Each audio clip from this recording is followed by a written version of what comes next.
Bakalavr, universitet odam uchun nimaga kerak? Odam tanasini o'tayotganingizda, odam tanasini yorib, buyrak, o'pka ko'rsatish kerak, to'g'rimi? Mana shu hammanglar tavakkal qilmoqchisiz hozir. Ikkita institut bor. Qanaqa tanlaysiz? Kimyo xalqaro universiteti bilasizlar. Kimyo xalqaro universitetining bitta asosiy ajralib turadigan joylari 1 2 Mana bu qadim zamondagi mashinaning ko'rinishi. Bu esa hozirgi mashina. Bu biz yoshligimizda sevib o'ynagan o'yinlarimiz. Hozirgi yoshlar o'ynayotgan o'yin. Farqni ko'ryapsizlarmi? Endi qaranglar. Mana bu ota-bobolarimiz o'qigan sinfxonasi va darsning ko'rinishi. Bu esa bizning farzandlarimiz o'qiyotgan dars va uni ko'rinishi. Farq yo'q-a?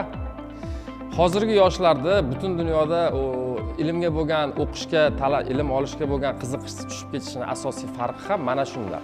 Biz mana shu muammoni nostandart usulda yechish uchun Toshkent kimyo xalqaro universitetida muhandis dil loyihasini asos solganmiz va hozirda universitet talabalariga va butun respublikadagi iqtidorli talaba va o'quvchilarga nostandart usulda darslarni olib bormoqdamiz. Bakalavr, universitet odam uchun nimaga kerak?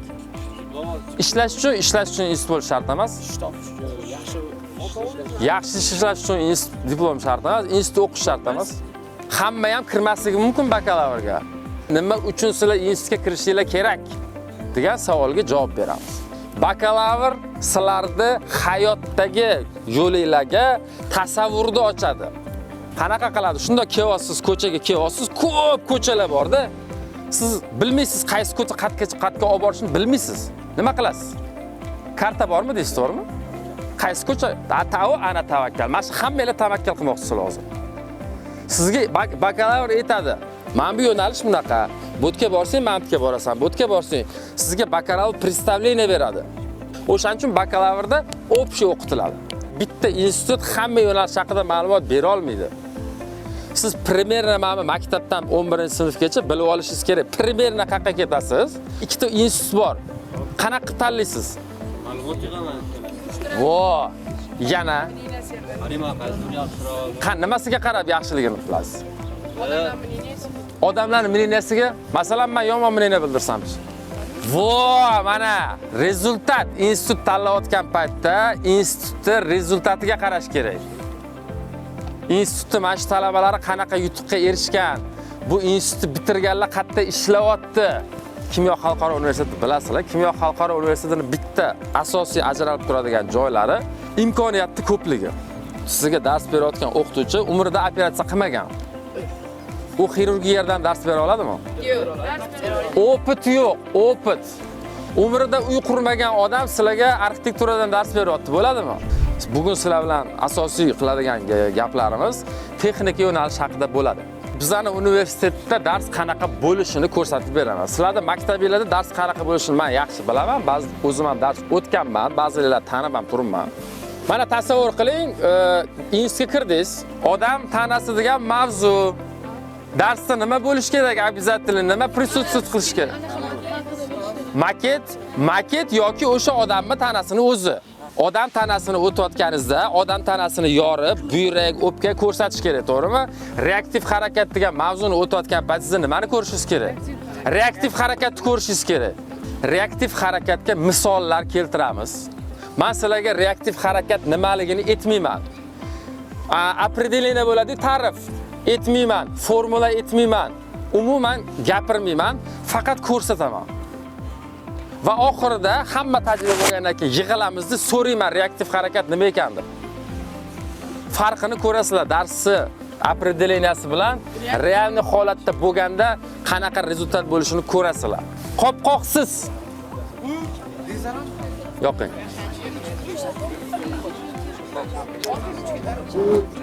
Ushmadi?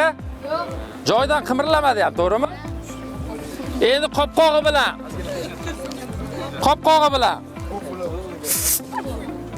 Uchdimi? Nimaga? Uchdi. Bunga ham shuncha qo'ydik. Yaxshi ko'rinmadi sizlarga. Xuddi o'sha narsa, bunda qopqoq yo'q. Bunda qopqoq bor. Kichkina teshik. Xo'p, qopqoqsiz. Ha, dezodorant.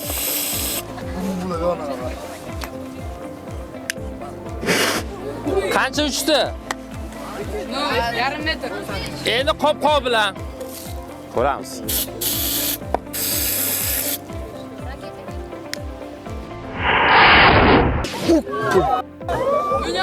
Demak, primerno представление paydo bo'ldi, reaktiv harakat nimaligini davom etamiz. Bu turba. Buni ichiga hozir azot solamiz. 2 3.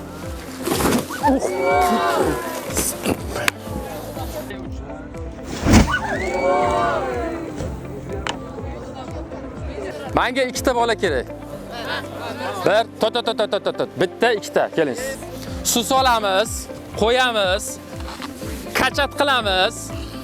Ichida davleniya yig'iladi. Qo'yib yuborgandan keyin bu uchib ketadi. Nimaga? Chunki davleniya suvni резкий скорость bilan pastga itaradi. Ko'tarilayotganda qarasanglar, bunda ichidan suv chiqib ketayotgan bo'ladi. Buga qo'yib yuboring.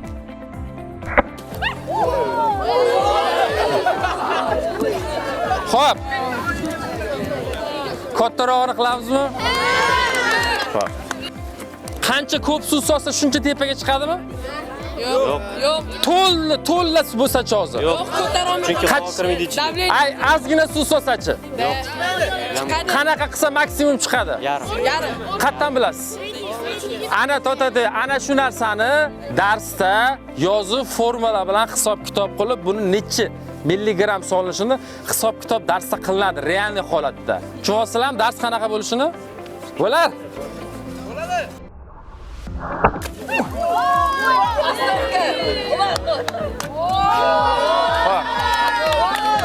Bu propan butan gazni o'zi. Buni suv, buni ustiga soladigan bo'lsam, bu qarang bug'lanib ketyapti reski. Ispareniya bo'lyapti. Hozir buni agar atmosferaga chiqarib olsam, bir reski bu ispareniya bo'ladi. Ustiga suv solaman.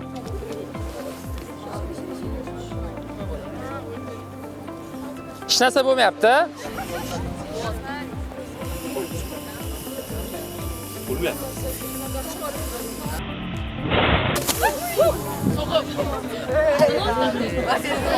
Uchib ketdi.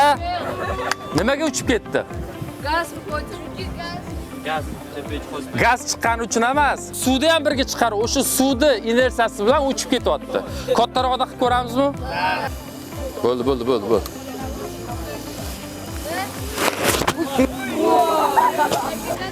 Xo'p, oxirgisi mana bu. Faqat naryoqda qilamiz. Sizlar mana shu turasizlar, xo'pmi? Tayyormi? 1 2 Sekin, shoshmasdan. Sekin 1 2 sekin.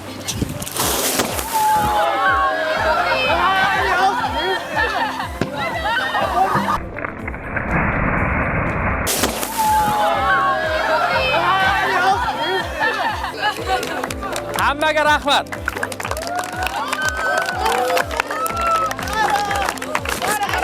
Reaktiv harakat qanaqa harakat ekan? Qayerda o'zi reaktiv harakat asosan hayotda ishlatiladi?